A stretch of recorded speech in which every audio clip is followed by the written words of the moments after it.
Puji Tuhan, Shalom. Selamat malam Bapak Ibu yang sudah bergabung.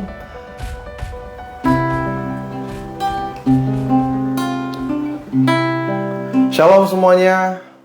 Shalom, shalom.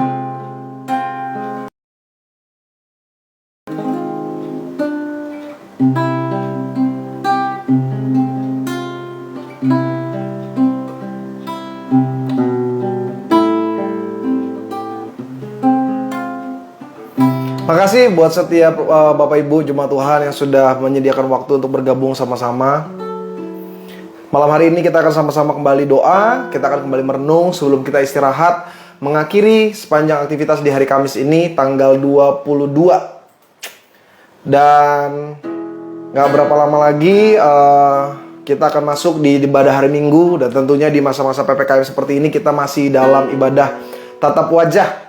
Di tempat saya melayani, GBIHMJ, tetap ada 3 sesi ibadah dari jam 7, 9, dan jam 11. Jadi Bapak Ibu yang di rumah saja bisa ikut gabung sama-sama.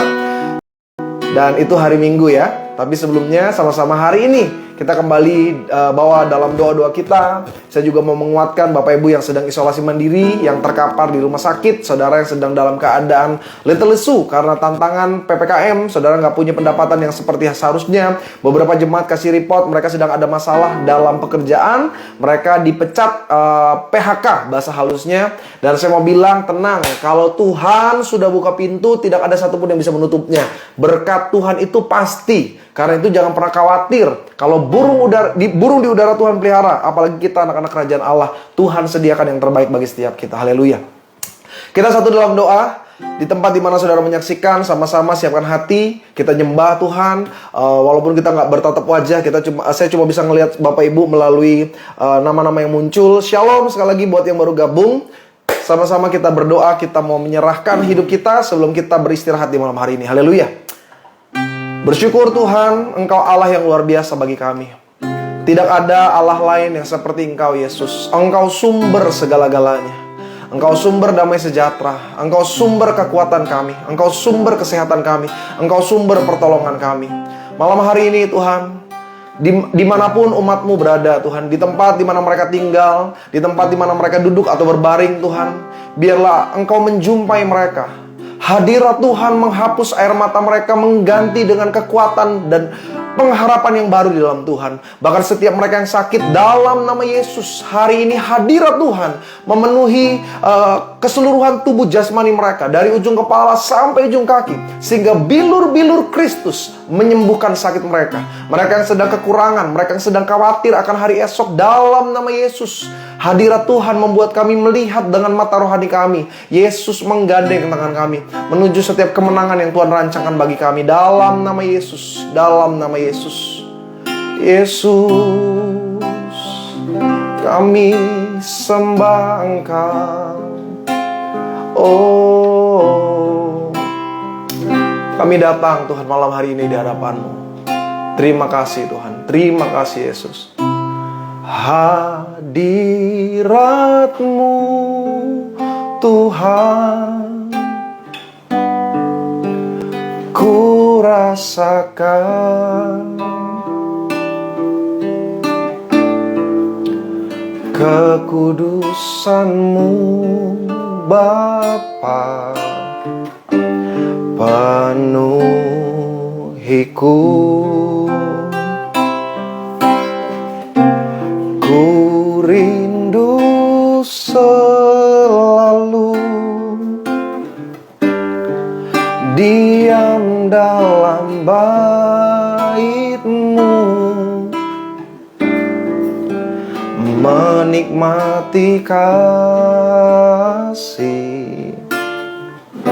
anugerah-Mu. Sama-sama jemaat Tuhan katakan, hadirat-Mu Tuhan, ku rasakan kekudusan-Mu Bapa, penuhiku. Katakan ku rindu selalu Ku rindu selalu diam dalam bait-Mu, menikmati kasih anugerah-Mu. Kita mau angkat pujian ini dari awal bersama-sama jemaat Tuhan, kita mau katakan. Saat indah ku berhadapan dengan-Mu, memandang wajah-Mu, memandang wajah-Mu, Yesus kekasih jiwaku. Ini doa kami, Tuhan, bawa daku erat dalam pelukan-Mu. Katakan menikmati kasih, menikmati kasih dan indahnya hadirat-Mu, hadirat-Mu Tuhan, hadirat-Mu Tuhan. Amin. Ku rasakan kekudusan-Mu Bapa, kekudusan-Mu. Oh Yesus, penuhi hidupku. Oh, ku rindu selalu diam dalam bait-Mu, menikmati kasih anugerah-Mu.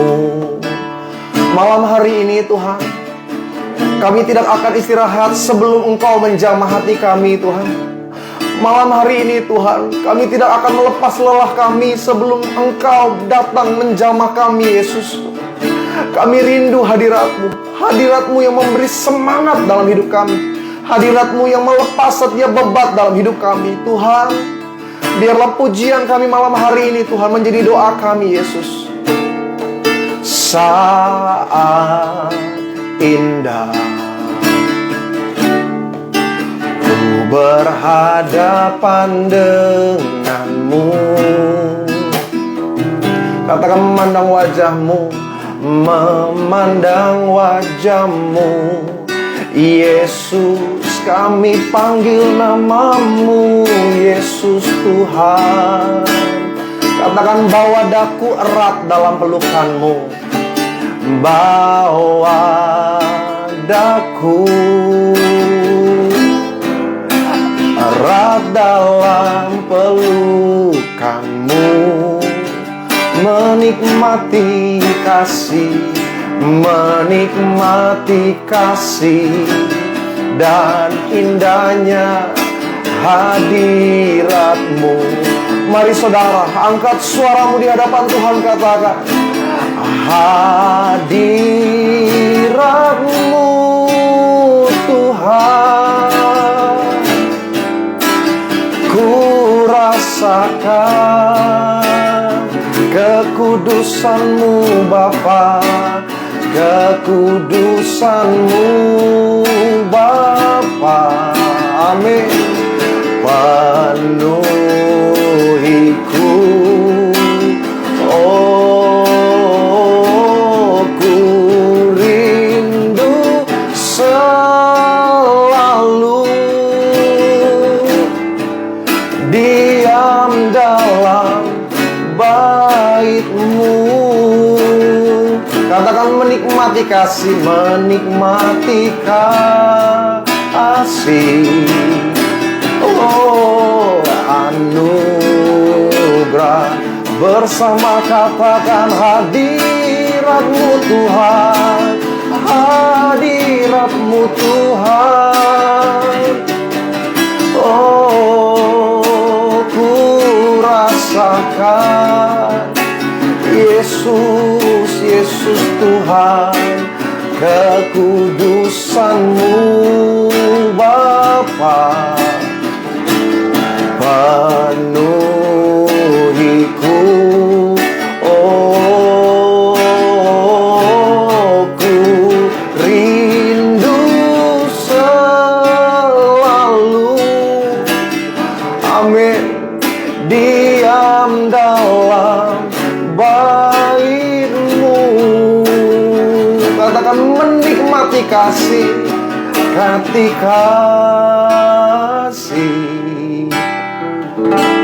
anugerah-Mu.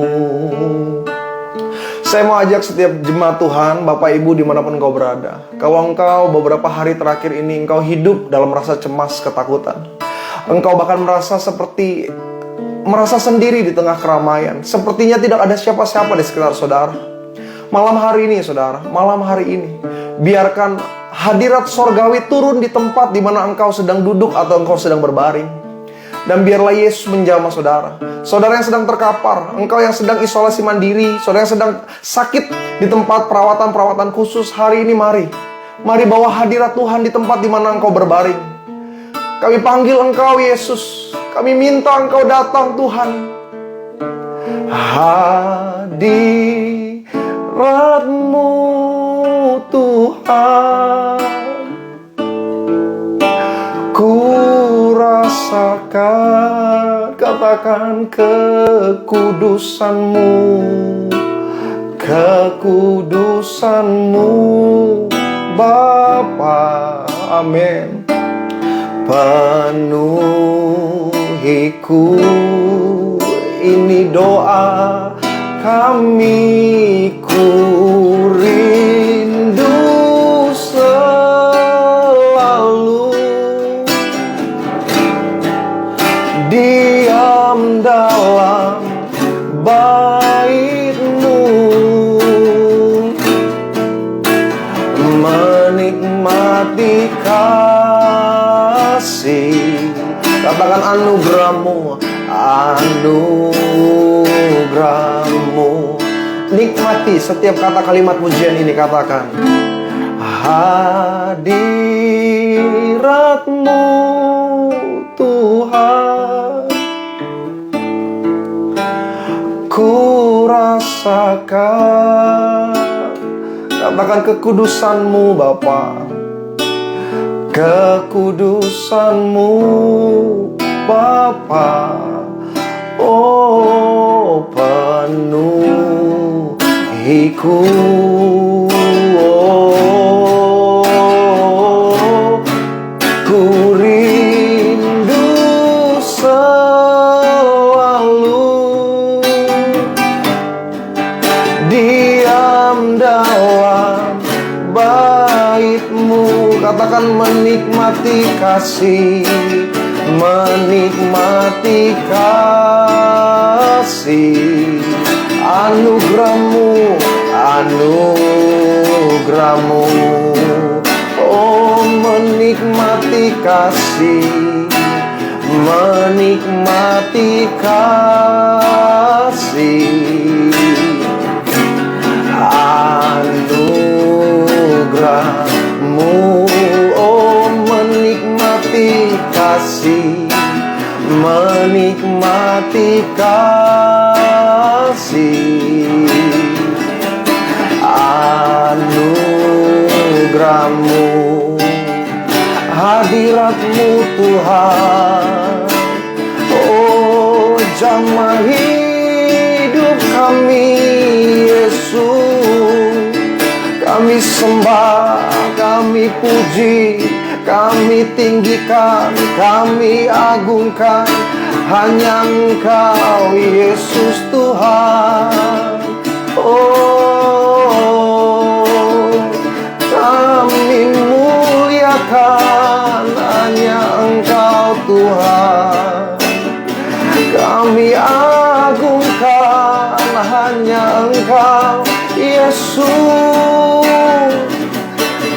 kami berserah, kami berserah hanya kepadamu. Karena firman-Mu yang berkata, 1000 boleh rebah, 10.000 boleh rebah, tapi kami akan tetap berdiri melihat pertolongan Tuhan terjadi bagi kami. Yesus, Engkau tahu Tuhan, sebagian jemaat Tuhan yang mengikuti renungan malam hari ini hidup dalam keadaan yang mengkhawatirkan. Ekonomi mereka, pendapatan, nafkah hidup mereka, Tuhan, kiranya Engkau yang buka jalan, Tuhan. Engkau yang buka jalan, Tuhan. Dengar tangisan anak-anak mereka, Tuhan.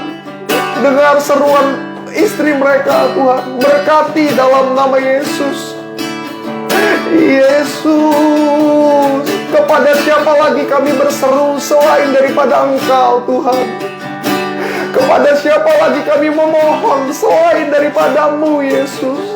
Oh Tuhan, Tuhan, kami berserah, kami berserah hanya kepadamu.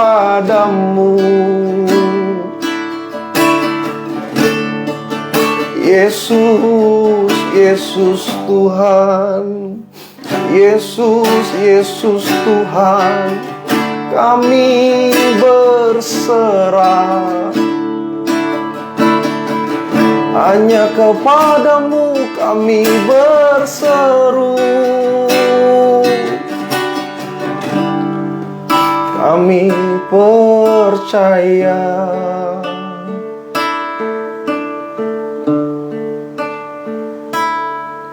Kau tunjukkan kasih setiamu, Kau menyediakan yang ku perlu. Kau setia, Kau mulia, dulu, sekarang, dan selamanya. Bersama angkat pujian ini katakan, Kau tunjukkan kasih setiamu, Kau menyediakan yang ku perlu. Amin. Kau setia, Kau mulia, Bapa, Kau setia. Oh Yesus, Kau tunjukkan kasih setiamu, Kau menyediakan yang ku perlu. Oh Kau setia, Kau mulia, dulu, sekarang, dan selamanya. Kami nyatakan Kau tunjukkan kasih setiamu, Kau menyediakan yang ku perlu. Kau setia, Kau mulia, Bapa, Kau setia. Jemaat Tuhan, angkat pujian ini katakan, Kau tunjukkan kasih setiamu, Kau menyediakan yang ku. Terima kasih Tuhan buat semuanya. Kau setia, Kau mulia, dulu, sekarang, dan selamanya. Oh, Kau tunjukkan kasih setiamu, Kau menyediakan yang ku perlu. Kau setia, kau mulia, kau setia, katakan kau mulia, amin. Oh, kami katakan kau setia, kau mulia, Bapa kau setia, Bapa kau setia, Bapa kau setia. Sebentar kami siap diberkati Tuhan. Berbicaralah bagi umat-Mu Tuhan dari hati ke hati, agar kami mengerti bagaimana kami harus melangkah dalam kehidupan kami. Hamba arahkan tangan kepada kamera dalam nama Yesus. Siapapun pribadi yang mendengar pernyataan renungan pada malam hari ini Tuhan, kami diubahkan pola pikir kami. Sungut kami diganti dengan syukur. Setiap keluh kesah kami diganti dengan kata-kata berkat dan pengharapan di dalam Tuhan. Terima kasih Tuhan. Kuduskan lidah bibir hamba sehingga setiap kata kalimat ucapan ayat poin dan bagiannya hanya berasal daripada-Mu. Hanya di dalam nama Bapa, Putra, Kudus. Setiap kita jemaat Tuhan, Engkau yang yakin Tuhan bekerja pada malam hari ini dalam hidup saudara.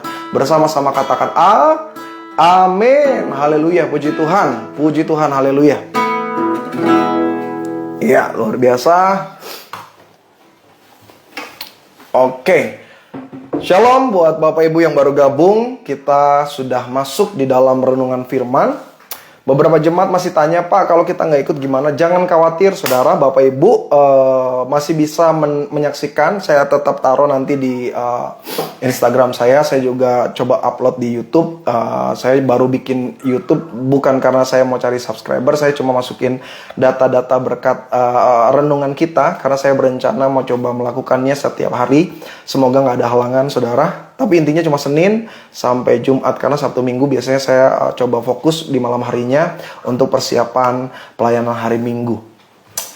Hari ini saya mau ajak jemaat-jemaat Tuhan yang terkasih, kita mau dengar firman sebelum kita istirahat dari Yakobus pasal pertama ayat 2 sampai dengan ayat yang ke-8. Saya sudah sempat membagikan tadi sebelum kita melakukan doa dan renungan pada malam hari ini, karena saya sempat ada Zoom bersama dengan rekan-rekan pelayan Tuhan, rekan-rekan pengerja, ada beberapa jemaat Tuhan yang punya kerinduan untuk terus berdoa untuk jemaat-jemaat Tuhan yang sedang COVID. Jadi Bapak Ibu jangan khawatir, setiap Bapak Ibu yang mengirimkan laporan keadaan kondisi kepada saya, nama-nama itu pasti dibawa dalam doa, baik yang masalah keluarga, masalah dengan pasangan, masalah dengan orang tua, khususnya juga masalah dengan COVID, kondisi keadaan saudara hari ini yang sedang sakit, sedang isolasi mandiri, atau yang memang sudah benar-benar kritis. Kita terus bawa dalam doa, dan saya tergabung di banyak kelompok-kelompok doa. Jadi setiap jemaat Tuhan pasti akan menerima berkat-berkat dari doa. Bapak Ibu delay ya? Aduh, saya baru baca. Sorry. Sinyalnya memang kurang bagus, saudara. Memang di sini sejak kemarin karena hujan, jadi kurang bagus. Oke, saya coba perbaiki. Saya minta izin beberapa menit ya, saudara ya. Saya nggak putus. Saya hanya ganti sumber suaranya.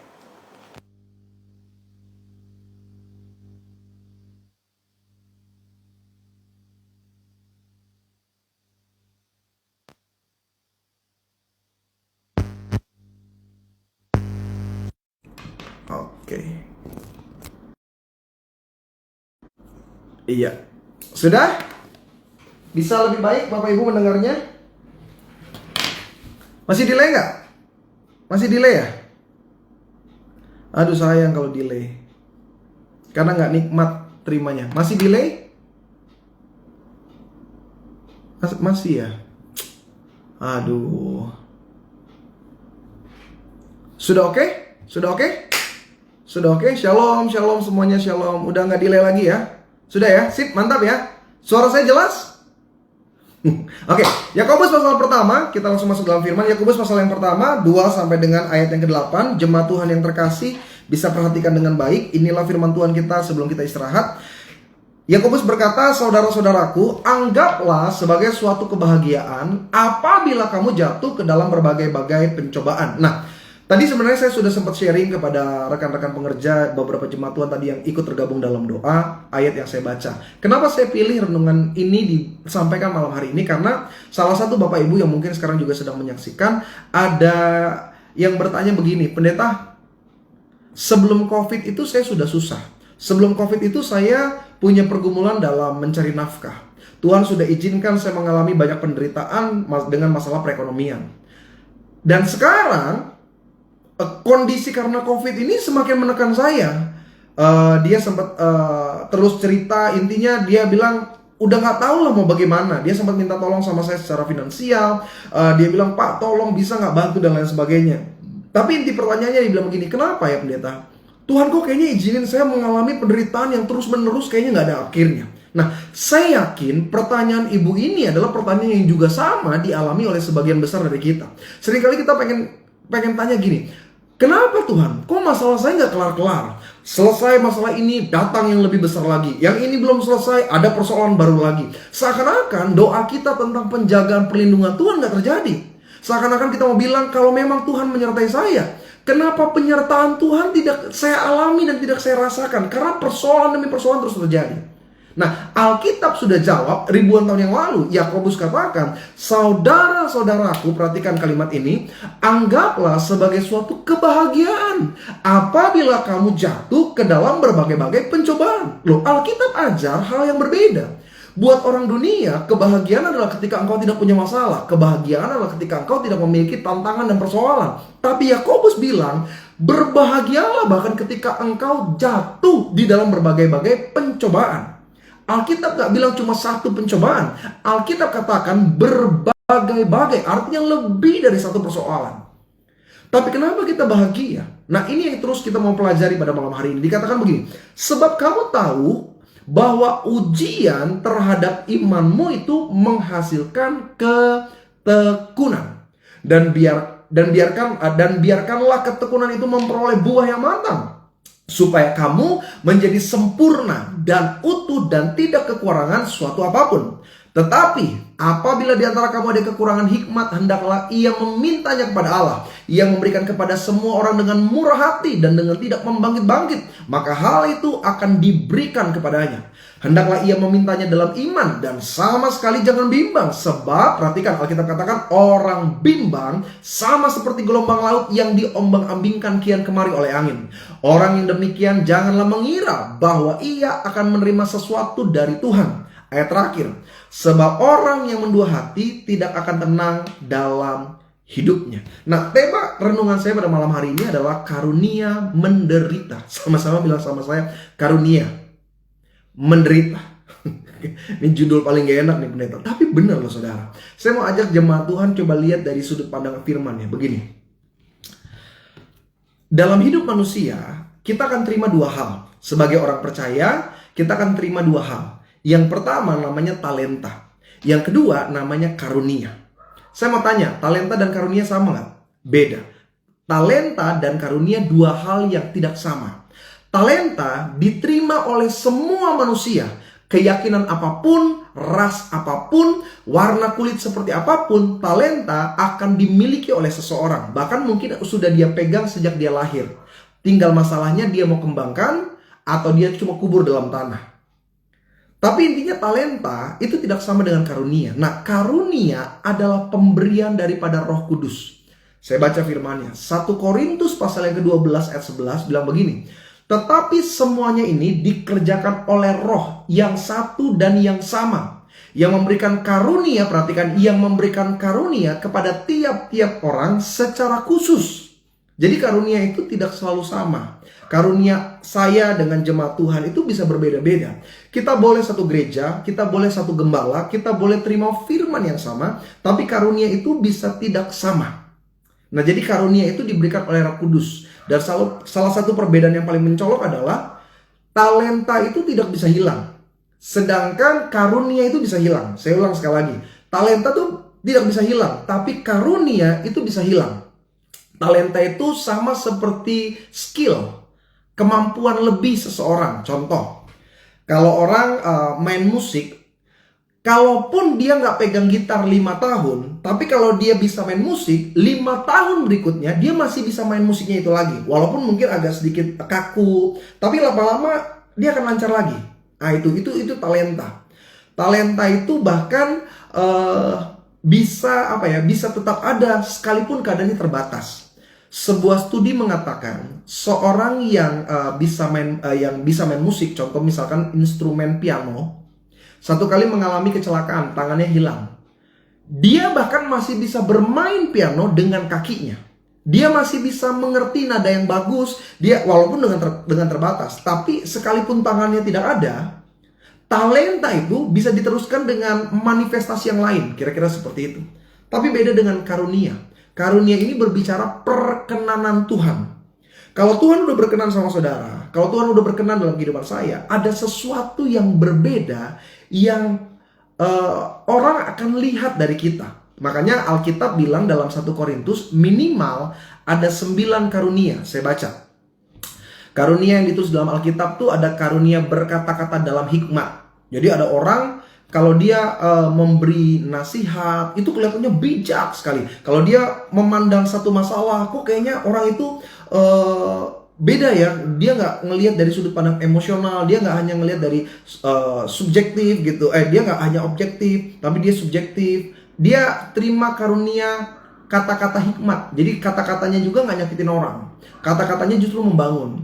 Yang kedua, Alkitab bilang ada kata-kata pengetahuan. Ada orang-orang yang kalau dia menjelaskan sesuatu tuh kita bisa ngerti betul gitu. Jadi kalau dia menyampaikan sesuatu itu kayaknya enak. Nah, itu pengetahuan. Jadi dia bisa mencerna dengan lebih baik daripada orang pada umumnya. Alkitab juga bilang ada karunia iman. Ini sebagian jemaat Tuhan ngerti maksudnya. Karunia iman tuh setiap kita beriman, tapi nggak semua orang punya karunia iman yang sama. Yang keempat ada karunia menyembuhkan. Saudara udah sering dengar lah. Karunia mengadakan mujizat. Ada lagi yang keenam, karunia bernubuat. Karunia membedakan roh. Kalau saudara suka ketemu dengan pendeta-pendeta yang pelayanannya itu lebih cenderung ke okultisme, nah itu biasanya mereka punya karunia membedakan roh. Kalau kita datang ke satu tempat, seringkali kita cuma ngerasa ya biasa aja. Tapi kalau orang yang punya karunia membedakan roh tuh dia tahu tuh. Ini energinya nih positif atau negatif. Dalam diri seseorang itu ada yang ngikutin atau enggak, atau ada sesuatu yang mempengaruhi mengikat dia atau enggak. Itu karunia membedakan roh. Yang kedelapan ada karunia berkata-kata dalam bahasa roh. Jadi Alkitab memang bilang bahasa roh itu karunia jadinya. Ada yang terima, ada yang nggak terima. Ada orang tanya begini sama saya, pendeta, kalau kita minta sama Tuhan berbahasa roh bisa nggak? Sangat bisa, sangat bisa. Tapi persoalannya ada orang yang akhirnya membisa-bisakan. Itu yang jadi persoalan. Makanya yang kesembilan, Alkitab tulis ada orang yang berkarunia menafsirkan bahasa roh. Saya dalam pelayanan pernah ketemu 2 kali. 2 orang yang berbeda. Dia ngerti betul. Itu orang berbahasa roh dibuat-buat atau betul-betul dia berbahasa roh. Saya baru pertama kali lihat. Dan apa buktinya pendeta? Dari buahnya. Pernyataannya itu dinyatakan terjadi. Pernyataannya itu betul-betul teralami. Saya pernah ketemu dengan orang-orang seperti itu. Cuma 2 orang sih dalam hidup saya. Tapi minimal ada 9 karunia. Saudara kira-kira punya karunia apa? Saudara punya karunia memancing keributan, ya kan? Karunia saudara tuh membuat pertengkaran. Saudara karunianya apa? Karunia kepo, ya kan? Lu udah baca belum di Lambe Turah? Itu katanya ada inisial, itu katanya itu anak itu. Ya kan? Wih, dia bisa lebih cepet cari berita dibanding yang lain. Itu karunia. Namanya karunia kepo, ya kan? Kepo aja, pokoknya dia kepo aja. Ada juga karunia menuduh. Karunia bukan menuduh ya. Karunia berasumsi. Jadi kalau dia lihat status orang, kata-katanya galau, ini pasti lagi pergumulan ya. Itu karunia. Karunia ya nuduh, memfitnah, itu banyak gitu ya kan. Lihat tetangga, lu lihat nggak? Dia kan udah jarang keluar rumah, pasti kena COVID itu. Itu karunia. Aduh, apalagi udah malam gini, santai lah saudara. Karunia tidur dimanapun juga ada, ya kan? Orang susah tidur, dia kayaknya cuma nemplok ini. Itu karunia. Tapi sebenarnya Alkitab menulis satu kata karunia lagi. Ditulis di dalam Filipi pasal yang pertama ayat 9. Saya baca. Sebab kepada kamu, Filipi 1 ayat 29. Sebab kepada kamu dikaruniakan bukan saja untuk percaya kepada Kristus, melainkan juga, perhatikan, untuk menderita bersama dengan dia. Jadi ada karunia yang ke-10 yang Alkitab catat, yaitu karunia menderita. Kelihatannya serem ya, kelihatannya ini hal yang gak kita inginkan terjadi dalam kehidupan kita. Seakan-akan gak pernah ada orang berdoa, Tuhan berikanlah penderitaan. Nggak ada. Orang itu doa sama seperti doa Bapa kami, lalukanlah kami daripada yang jahat, lepaskanlah kami dari pencobaan. Tapi Alkitab tulis dengan nyata dan jelas bahwa memang ada istilah karunia penderitaan. Nah, kalau sudah lihat perkembangan kekristenan, perhatikan baik ya. Gerakan-gerakan kekristenan seperti Pentakosta, karismatik itu bahkan terkadang cenderung hanya memiliki atau lebih dominan kepada teologi kemakmuran. Saudara ngerti nggak istilah teologi kemakmuran? Teologi kemakmuran itu pokoknya ajaran-ajarannya cuma bicara tentang berkat, keberhasilan, kesuksesan, mujizat, kesembuhan, dan lain sebagainya. Ya, gereja-gereja kayak gini senang berbicara hal yang luar biasa. Pokoknya menggebu-gebu. Oh, aku diberkati, salah nggak? Enggak. Cuma ketika mereka nggak punya pondasi yang kuat dalam mengikut Yesus, maka ketika masalah kekurangan, masalah sakit, masalah kegagalan datang, mereka gampang goyah. Orang-orang yang cenderung dominan terhadap teologi kemakmuran, mereka itu nggak mau menderita. Jadi penderitaan itu cenderung mereka anggap dosa. Jadi kalau ada orang bilang begini, kenapa ya gue kok sakit gak sembuh-sembuh? Wah, lu udah pelepasan belum?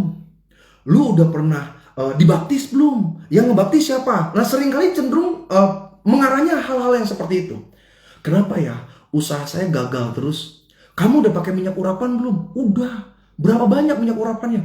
Pokoknya sampai licin deh minyak urapannya. Kurang tuh. Jadi orang yang punya konsep teologi kemakmuran, mereka melihat sakit itu sebagai dosa, kesengsaraan itu sebagai sebuah kutuk. Sampai sini sudah paham ya maksud saya ya? Nah, yang kedua justru sebaliknya. Ada pandangan-pandangan kekristenan yang justru lebih dominan kepada teologi penderitaan. Jadi kalau nggak menderita tuh belum mulia di hadapan Tuhan. Jadi kalau belum susah, belum sakit, maksudnya belum difitnah, belum merasakan tantangan kesulitan yang luar biasa, kayaknya belum layak ikut Tuhan. Biasanya mereka cenderung memakai kalimat Yesus, jika engkau tidak mau memikul salib, engkau tidak layak bagiku. Makanya gereja-gereja gerakan lama dulu kalau saudara lihat mereka cenderung suka menyiksa diri. Saya pernah diajar waktu saya di Biara Santa Clara di Cipanas, kalau saudara tahu, waktu saya sekolah di Marsudiri ini, pelayan Tuhan di sana bilang, kalau saudara pernah lihat baju-baju frater itu ada tali di bawah. Zaman dulu itu talinya itu bukan cuma tali biasa. Itu ada pecahan tulang anak domba yang lembut tapi tajam. Tujuannya apa? Ketika mereka berbuat dosa, mereka akan mencambuk dirinya dengan tali yang ada di bagian pinggang mereka. Saya sulit nyontohin karena ini online ya. Jadi mereka akan cambuk lalu mereka tarik. Kalau saudara suka mau lihat, saudara bisa nonton di film Antikris. Dulu ada film Antikris. Jadi ada seorang pastor, dia kalau udah lagi pengakuan dosa, dia mencambuk dirinya. Nah, itu sebenarnya nyata, real. Karena ada konsep tentang teologi penderitaan. Meskipun saya susah menderita, orang kayak gini senang gitu. Senang, kalau dia semakin menderita, dia ngerasa semakin layak di hadapan Tuhan. Saya sini sudah paham ya maksud saya. Makanya gerakan-gerakan teologi kemakmuran jarang puasa. Tapi sebaliknya, gerakan-gerakan teologi penderitaan rajin puasa. Saudara cenderungnya kemana? Pak, berarti teologi kemakmuran salah dong. Pak, berarti teologi penderitaan salah dong. Tidak. Yang salah adalah ketika engkau terlalu ekstrim di salah satunya. Hidup kekristenan adalah seimbang. Karena memang Tuhan berjanji, anak cucu orang benar tidak kekurangan. Minta-minta engkau hidup dalam janji berkat kelimpahan Tuhan. Itu janji Tuhan. Tapi Yesus juga bilang, ada masa-masa di mana engkau meneteskan air mata. Yesus bahkan berkata, jika engkau ditolak, jika engkau disakiti, ingatlah bahwa nabi-nabimu yang terdahulu pun pernah mengalami. Jadi intinya adalah hidup Kristen itu seimbang. Ada berkat, ada kelimpahan. Tetapi di balik berkat dan penderitaan, ada satu konsep yang seringkali kita nggak sadari. Namanya karunia penderitaan. Nah, karunia penderitaan ini tidak selalu dalam bentuk hal-hal kekurangan. Jadi gini, ujian dalam hidup saya dan hidup saudara itu datang dalam dua hal. Keadaan yang baik dan keadaan yang buruk. Saya ulang sekali lagi. Ujian Tuhan datang dalam hidup saya dan hidup saudara itu datang dalam dua hal. Yang pertama keadaan yang baik, atau yang kedua keadaan yang buruk. Karena keadaan yang baik tidak selalu baik bagi sebagian orang. Ada orang waktu keadaannya baik semakin dekat sama Tuhan. Makin sukses dia, makin bersungguh-sungguhlah dia ikut Tuhan. Dia bisa meninggalkan rapat-rapat penting ketika dia ada saatnya dia melayani. Dia bisa nggak mau ketemu orang dalam urusan bisnis karena dia mau ibadah hari Minggu. Karena semakin diberkati, semakin keadaannya baik, dia justru semakin melekat kepada Tuhan. Tapi ada model yang kedua, makin diberkati, makin sukses, makin jauh sama Tuhan. Ketika kehidupannya baik, dia sulit mengingat Tuhan.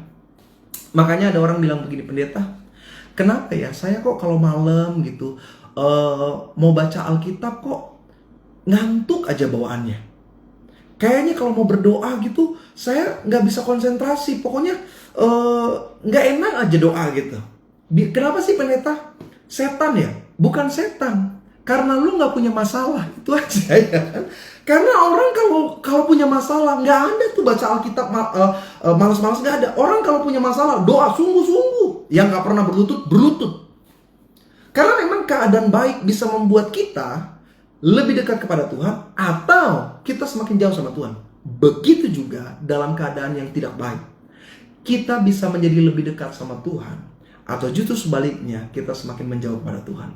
Ada orang waktu kekurangan, waktu penderitaan, tantangan, persoalan datang, dia justru makin dekat sama Tuhan. Dia semakin bergantung dan semakin sadar bahwa kalau tanpa Tuhan saya bukan siapa-siapa nih. Pokoknya waduh, jadi suami yang baik, ya kan, waktu susah, ya kan.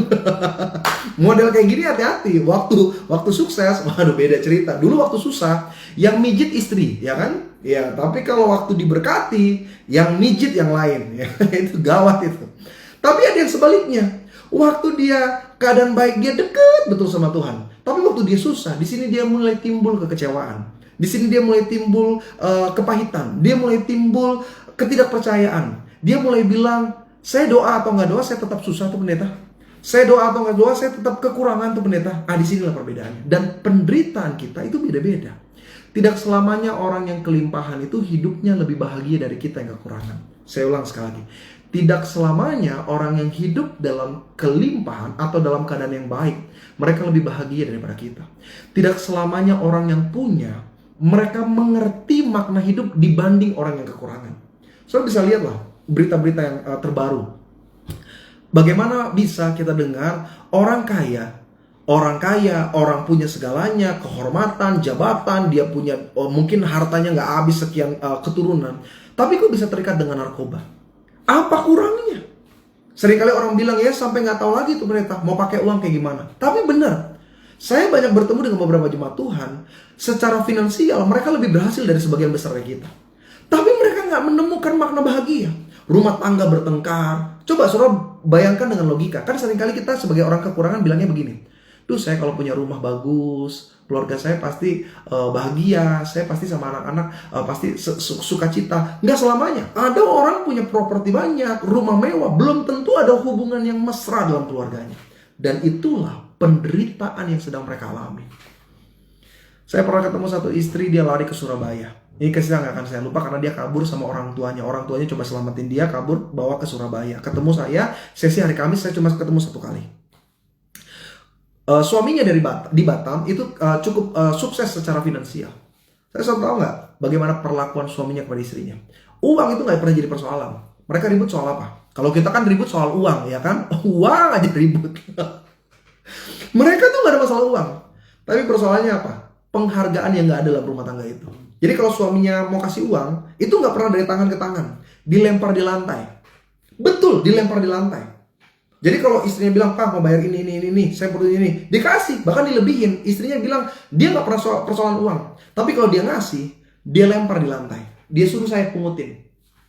Saya mau tanya sama ibu-ibu di Instagram ini. Bu, kalau suami ibu lempar duit begitu kepada ibu, lempar ke lantai, ibu ambil atau ibu tinggal? Saya si pendeta kalau jadi istrinya pasti saya tinggal. Tunggu dia pergi baru saya pungut-pungutin itu semua. Tapi betul, uangnya ada tapi gak bahagia. Rumahnya cukup mewah di Batam, mereka dilayani dengan baik, tapi sampai kabur. Karena penderitaannya justru dalam keadaan yang baik. Jadi kalau hari ini saudara dalam keadaan baik, engkau merasa menderita, atau sebaliknya, engkau dalam keadaan yang tidak baik, engkau merasa menderita. Alkitab bilang apa? Berbahagialah jika engkau jatuh ke dalam berbagai-bagai pencobaan. Karena ujian yang kau alami membuat engkau semakin dimurnikan. Saya nggak tahu ya kesulitan saudara apa, tapi saya baca beberapa jemaat Tuhan cerita tentang kondisinya, saya nangis. Maksudnya, gimana ya orang nggak punya duit gitu, saya sedih. Bener-bener sedih. Dan saya juga tidak punya kapasitas untuk memberkati jemaat Tuhan secara finansial. Saya cuma bilang, Tuhan buka jalan buat mereka. Saya lihat sebagian jemaat Tuhan, penderitaan yang dialami dalam keadaan kehilangan. Ada beberapa ibu-ibu yang mungkin sekarang sedang ikut, sulit memang. Mengalami hidup yang tiba-tiba kehilangan lalu seakan-akan biasa-biasa saja. Tapi saya mau bilang, berbahagialah. Karena Tuhan sedang memproses engkau untuk semakin mulia. Tuhan mau pakai engkau lebih luar biasa. Pak, Bu, saya nggak bisa tolong saudara, tapi saya mau bilang, Tuhan nggak akan memalukan saudara. Ada pertolongan Tuhan yang pasti datang tepat pada waktunya. Kita nggak ngerti rancangan Tuhan, tapi kita cukup percaya rancangannya bukan kecelakaan, rancangannya damai sejahtera. Jadi jemaat Tuhan yang terkasih, seperti apapun kondisi saudara hari ini, tetap jalani dengan percaya, tetap jalani dengan syukur, dan tetap jalani dengan sukacita. Kita bersukacita bukan dengan cara yang salah. Karena ada orang bilang, pendeta, anak saya narkoba, terus saya mesti gimana? Anak saya narkoba. No. Kita bersukacita karena kita tahu melalui keadaan yang paling buruk itu justru Tuhan akan ubahkan keadaan keluarga kita. Jemaat Tuhan yang terkasih, kita mau satu dalam doa. Kita mau bersyukur buat keadaan kita hari ini. Kalau engkau sedang merasa banyak penderitaan, ingatlah kata Yakobus. Anggaplah sebagai sebuah kebahagiaan, karena sesungguhnya Tuhan sedang memproses engkau lebih dewasa lagi. Saya mengajak jemaat Tuhan angkat pujian yang membuat kita bisa terus bersyukur dalam segala keadaan. Apapun yang terjadi di dalam hidupku, selalu ku berkata, Tuhan Yesus baik. Dalam segala hal yang terjadi, tetap ku berkata, Tuhan Yesus baik. Ku sembahkan,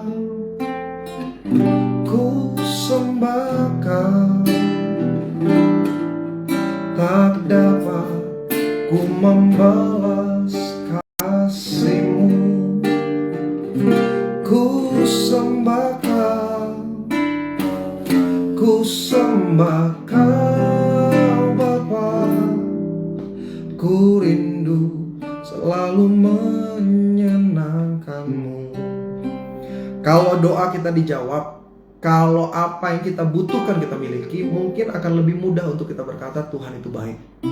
Tapi hari ini ketika engkau kekurangan, ketika seakan-akan doamu gak pernah dijawab, kita mau tetap dengan sepenuh hati kita mau katakan Tuhan baik. Bapak Ibu, jangan putus asa, jangan hilang harapan. Engkau yang sedang menderita, engkau yang sedang berletih lesu hari ini sama-sama. Sekalipun sulit memperkatakannya, tapi mari hari ini dengan sepenuh hati di hadapan Tuhan kita mau katakan, apapun yang terjadi di dalam hidupku, selalu ku berkata, Tuhan Yesus baik. Dalam segala hal yang terjadi, tetap ku berkata, Tuhan Yesus baik. Sama-sama katakan, ku sembahkan, amin. membalas kasih-Mu. Ku sembah Kau, ku sembah Kau Bapa. Ku rindu selalu menyenangkan. Katakan ku sembah Kau, ku sembah Kau. Oh, tak dapat ku membalas kasih-Mu. Ku sembah Kau, amin. Ku sembah Kau Bapa. Ku rindu selalu menyenangkan. Katakan ku sembah Kau. Oh, ku sembah Kau. Tak dapat ku membalas kasih-Mu. Ku sembah Kau, ku sembah Kau Bapa. Ku rindu selalu menyenangkan. Katakan ku sembah. Oh, ku sembah Kau. Tak dapat ku membalas kasih-Mu. Ku sembah Kau, ku sembah Kau Bapa. Ku rindu selalu menyenangkan-Mu. Ku sembah Kau, amin Tuhan. Ku sembah Kau. Tak dapat ku membalas kasih-Mu. Ku sembah Kau, ku sembah Kau Bapa. Ku rindu selalu menyenangkan-Mu.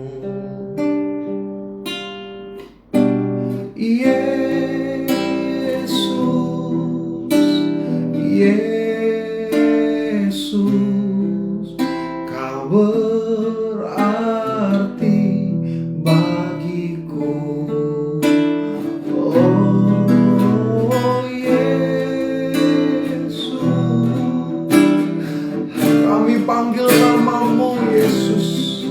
Kau segalanya. Saudara yang sedang kekurangan, saudara yang sedang sakit, katakan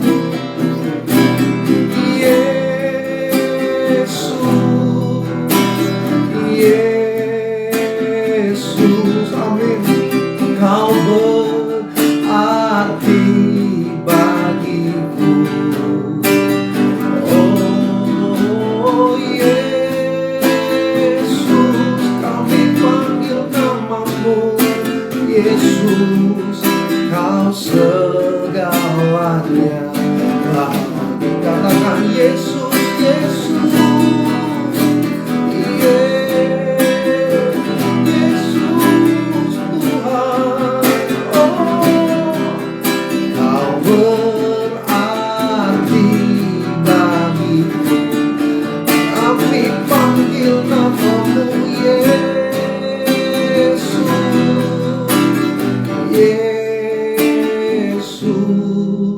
Kau segalanya bagiku. Kau segalanya bagiku. Katakan Kau segalanya. Kau segalanya bagiku. Terima kasih Tuhan. Terima kasih buat firman-Mu malam hari ini. Hamba doa dalam nama Yesus, biarlah ini membebat di hati jemaat-Mu Tuhan. Kami ingat perkataan Yakobus Anggaplah sebagai sebuah kebahagiaan jika engkau jatuh ke dalam berbagai-bagai pencobaan. Karena sesungguhnya ujian yang kami alami justru itu memurnikan kami untuk lebih dewasa di dalam Tuhan. Terima kasih Tuhan. Hamba berdoa buat jemaat-jemaat Tuhan yang hari ini sedang mengalami masa-masa sukar. Tuhan, berikan kemampuan, berikan karunia-Mu Tuhan untuk kami tetap bertahan Tuhan. Berikan kami karunia-Mu untuk kami tetap melewati setiap persoalan ini sampai keluar kami sebagai pemenangnya dalam nama Yesus. Dalam nama Yesus. Dan biarlah apa yang sudah kami terima pada malam hari ini melalui renungan menjadi rema yang baru di hati kami. Kami bersyukur Tuhan Engkau luar biasa bagi kami. Kita mengakhiri bersama-sama. Jemaat Tuhan, haleluya. Kau Allah yang besar, ajaib dan mulia. Kau Yesus yang selalu membuatku terpesona. Segala pujian bagimu ya Tuhan. Hanya Kau yang layak ku agungkan. Oh, katakan dengan lebih sungguh. Kau Allah yang besar, ajaib dan mulia. Amin. Kau Yesus yang selalu membuatku terpesona. Segala pujian bagimu ya Tuhan. Hanya Kau yang layak ku agungkan. Oh, hanya Kau yang layak ku agungkan. Hanya Kau yang layak ku agungkan. Segala puji, segala hormat dan segala kemuliaan kami kembalikan hanya bagi nama Yesus, Raja di atas segala raja. Terima kasih Tuhan, kami bersyukur untuk segala hal yang baik yang sudah kami dengar. Hamba berdoa bagi setiap jemaat Tuhan dimanapun mereka menyaksikan kuasa Tuhan bekerja, baik yang menyaksikan hari ini maupun di hari-hari berikutnya. Engkau tetap Allah yang melawat setiap mereka dalam nama Yesus. Dan biarlah hari ini air mata mereka dihapus dengan air mata pengharapan di dalam Tuhan. Mereka yang sedang bersusah hati hari ini dihiburkan, kami yang terikat dilepaskan, bahkan kami yang sakit terima kesembuhan di dalam nama Yesus. Terima kasih Tuhan. Dan pada akhirnya umat Tuhan yang terkasih, arahkan hatimu dan angkat tanganmu untuk terima berkat yang baru daripada Allah dalam nama Bapa, Putra, Roh Kudus. Seperti Yakobus berkata, orang bimbang seperti gelombang yang diombang-ambingkan oleh angin. Dan jangan pernah berharap sesuatu yang baik, maka berimanlah apapun kata berkat yang kau dengar. Percayalah itu yang Tuhan genapi terjadi dalam kehidupan saudara. Maka dengan kuasa otoritas daripada Allah, hamba berkata, diberkatilah engkau bersama dengan keluargamu. Diberkatilah engkau dalam setiap pekerjaanmu, usaha, bisnis, karir, perekonomian dan masa depan saudara. Diangkatnya hidupmu naik dan tidak turun. Dijadikannya kepala bukan ekor. Diberikan kemenangan bukan kekalahan, bahkan diberikan kesembuhan. Tuhan yang menyertai engkau dalam setiap langkahmu. Karena pada malam hari ini sebelum engkau beristirahat, terimalah berkat, rahmat, anugerah dari Allah Bapa, cinta kasih dari Tuhan Yesus Kristus dan penyertaan yang manis bersama dengan Roh Kudus. Mulai hari ini, besok, lusa, sampai Maranatha, Tuhan datang kali yang kedua menjemput setiap kita mempelai setia menjadi bagian dalam kerajaan sorga. Setiap kita yang percaya diberkati. Bersama-sama jemaat Tuhan kita katakan amin. Haleluya, puji Tuhan. Terima kasih sudah menyaksikan sampai dengan akhir. Tuhan Yesus memberkati.